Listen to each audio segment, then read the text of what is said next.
Anggota Satlantas Polres Samosir, Bribka Arfan Saragi mengakhiri hidupnya dengan meminum racun sianida usai menggelapkan uang pajak kendaraan sepeda motor. Namun hingga kini, keluarga masih belum percaya jika Bribka Arfan mengakhiri hidupnya karena masalah kasus penggelapan uang pajak.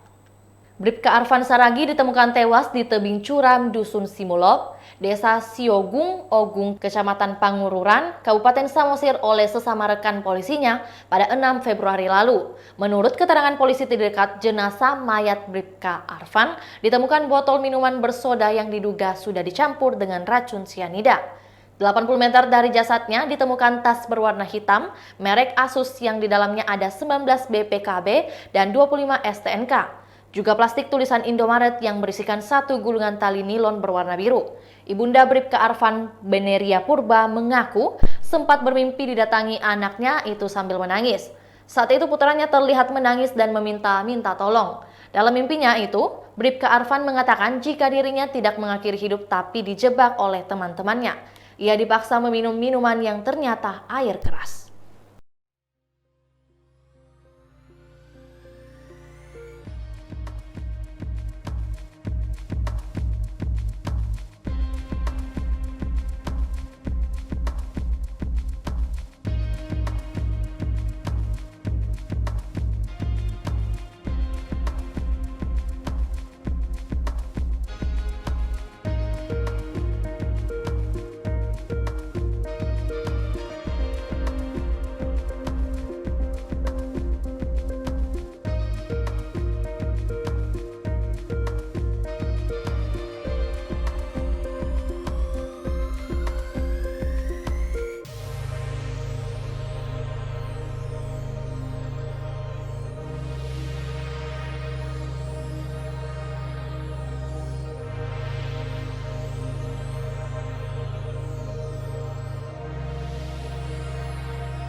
Itulah tadi berita hot news kita pada hari ini. Saksikan berita hot news lainnya hanya di kanal YouTube dan Facebook Tribun Timur.